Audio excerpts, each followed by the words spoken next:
Thanks for joining us for this short video on Section 75 Annual Progress Reports. We hope that you'll find it useful, and it should be especially helpful to the equality officers in public authorities who have responsibility for their organisation's Section 75 Annual Progress Report. So what we cover today: we'll cover the purpose of a Section 75 Annual Progress Report, how to draft it, and what to include in it. Hopefully through this short Q&A, we will help you produce a more focused annual progress report and help you to better manage the time you need to prepare it. So just before we start, can I just bring your attention to a number of resources which the Commission has designed to help you to produce your annual progress report. The resources are online. The first is a template which you can use to produce your Section 75 Part A and your Disability Action Plan Part B Annual Progress Report. And in addition to this template, we also have produced detailed advice on how to fill in the template. And lastly, just before we start, just want to talk about deadlines. Public authorities usually commit through their equality scheme to submit their annual progress report by the 31st of August each year. But this has been a year like no other, and the Commission understands that some public authorities will need extra time, so we have extended the deadline until the 31st of December. However, we would encourage public authorities to submit their annual progress report as early as they have it completed, and we look forward to receiving those. So now I'm going to ask my colleague Patrice Hardy, who is an Equality Manager here at the Equality Commission, to tell us some more about Section 75 Annual Progress Reports. So Patrice, firstly, what is the purpose of a Section 75 Annual Progress Report? Well, Kelly, the purpose of a Section 75 Annual Progress Report is that a public authority, that an organisation looks at the commitments it has made in its equality scheme and evaluates how well they are doing with those commitments, and are they actually making a difference to people's lives in Northern Ireland. So the other important aspect around the purpose is that public authorities identify improvements that need to be made, and it's absolutely okay to record in annual progress reports improvements that need to be made. We are all about continuously improving what we do and trying to make a difference. So it's not a negative thing to record improvements in your progress report. It's also really important to capture the things that are going well. So what's the good practice? What are you doing well within your organisation around Section 75, and record those so that we can share them with other organisations.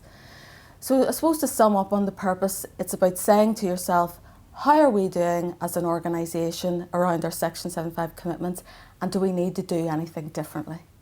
Okay, so should public authorities record everything that they are doing as an organisation on equality and good relations? Well, the short answer, Kelly, is no. What the purpose of the report is to record the things that are directly relevant to the commitments that your public authority has made in your equality scheme. So we understand it can be difficult to do that, but the reason that is important is about seeing the wood for the trees. You may already be doing equality work that you want to evaluate and report on that hasn't come about as a direct result of the processes you put in place for Section 75. So really, it's important to record only the things for that year that were directly related to the Section 75 commitments in your scheme. And if you do want to record all of your equality work, it's just really important to be clear about what was relevant to the Section 75 duties and what wasn't, so that you as a public authority can understand what difference those processes made or didn't. Okay, so how much detail should be put into an annual progress report? It's different for different organisations depending on the size and nature of your organisation, and also what you do as an organisation, i.e. your functions. So if you're a large public organisation with lots of employees and lots of services to the public, you're much more likely to have a more detailed report than a smaller public authority that has less dealings with the public. What's also important to think about is trying to avoid duplication within the report and repeating things throughout. If it's been said once, that's sufficient, even if it applies, and you can cross-refer within the report. But as I said previously, Kelly, it's not really about the quantity of information, it's about the quality of the information. It's about really trying to drill down, is what we said we would do around Section 75 making a difference? And the only way to assess that is to only put information relevant to the Section 75 duties, and that's really the best way forward in terms of detail. Can you give us some practical examples of how organisations can review or check how well they're implementing their Section 75 commitments in their equality schemes? Well, of course, the starting point will be the equality scheme, and you could simply go through sequentially the questions in the template and sequentially the areas and the commitments that you have in your scheme. But apart from that, I would like to give you three areas that public authorities could think about. The first area is the Commission has produced a leadership checklist around Section 75 and a little simple auditing tool that the organisation can go through the list, and a lot of those list of things are things that you will have in your equality scheme. So you're going a long way by using that auditing tool to check, are we doing all of this, and are there gaps in what we're doing? And you can record all of that in your annual progress report. A second area is your organisation's Section 75 action plan, which you'll be asked to report on in the progress report. So looking at it and saying, are these actions making a difference? Are they having an impact and outcomes on the Section 75 groups of people in Northern Ireland? And a simple way to report on that is to just add an additional column to that action plan, that little table that you have. Record what progress you feel you're making on actions. Record if you think an action isn't based on evidence and you want to change it and what changes you're making, and simply attach that updated report to your annual progress report.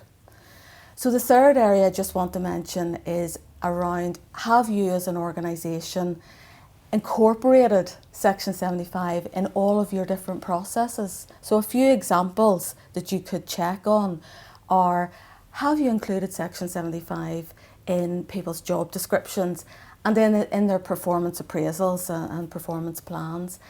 Have you incorporated Section 75 and what you need to do in your corporate and business planning processes? Do senior people look at these equality assessments? Do they scrutinise them to see, are they meaningful? And another area that you could review is, what training do we do? And have we made mandatory Section 75 training for all of our policymakers? So that's three areas, Kelly, that public authorities can, even before they start any putting pen to paper, could review as well as going through their scheme commitments. Okay, so what should we think about when trying to review how well an organisation is implementing screening or EQIAs? This is really, really important, Kelly. This is the cornerstone to whether Section 75 is making a difference to people's lives in Northern Ireland. So how a public authority should approach it is to review both the quantity of the screenings in EQIAs and the quality of those screenings in EQIAs. And in terms of quantity, it's about asking yourself as an organisation, we're a large organisation, we have 15 different areas of work that we do, but we've only 3 screening exercises this year. You would ask yourself, is that reasonable, or is there something gone awry or something that we need to do differently, that more of this should be happening?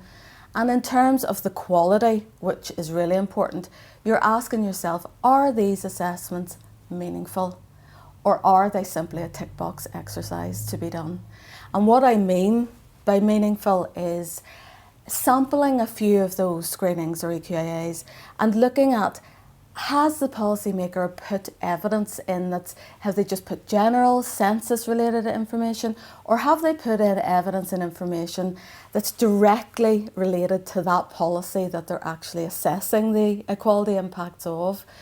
Have they set out what we would call mitigation? And what I mean by that is, have they, having looked at that evidence, have they decided to make changes to that policy that will actually make a difference, promote equality for those Section 75 groups, and have they recorded that on those screening or EQIA documents? And another example of meaningful is, have they Section 75 monitoring arrangements? So have they written down how we will check as an organisation whether that policy, when we actually adopt it, did it actually have the impact on the Section 75 groups that we intended it to have? And have they those robust monitoring mechanisms? So it's by looking at the quality and the quantity, and then really importantly, Kelly, deciding, do we need to do anything differently? It's back to the purpose. Do we need to do better, more effective training with policymakers and make it mandatory? Do we need to show our policymakers where the data and the evidence, that information I was talking about, is available? And the Commission has actually produced a signposting document recently, which is on our website, that you might want to point your policymakers in the direction of. And also, do they have all of the information about how do you go about setting up Section 75 monitoring arrangements? And again, the advice available from the Commission. Okay. So what should be included when reporting on the organisation's Section 75 related consultations? So it's really important to differentiate between what's a Section 75 related consultation and what is maybe the whole raft of policy consultations that your organisation has done that year. And what I mean by that, by a Section 75 consultation, is any policy where you went out to consultation but you also did an equality impact assessment, a more detailed assessment, and you issued that along with your policy consultation for consultation. You would record that in your annual progress report. You also would record, some policymakers they may not have done the more detailed assessment, but when they go out to policy consultation, they incorporate the screening template in along with all of the information for their consultees, and they ask for comments on that. Again, you would record that in your annual progress report. But I would stress there is little point in simply listing all of the policies that your organisation went out to consultation on, and including the ones that there was no screening or equality impact assessment done, because the purpose of listing these is that you as an organisation say, did we actually assess all of the appropriate policies? Have we done sufficient consultation? So it's really important to try and differentiate between the two in order that you can do a thorough review. Okay. Patrice, thank you very much. You've given us a lot to think about. This has been a useful reminder of how public authorities should approach and use their Section 75 annual progress reports. So just to sum up, and using some words you've given me, the primary purpose of a Section 75 annual progress report is for organisations to review how they are implementing their Section 75 equality scheme commitments and to check if they need to take any action to address gaps that have been identified. So just for all of the people in public authorities who may be watching this, just to remind them that the Commission is available to offer further advice and support. Please contact our caseload officers. You can do that by phone on 028 90 500 600 or contact us through our website, which is www.equalityni.org. Thank you for watching.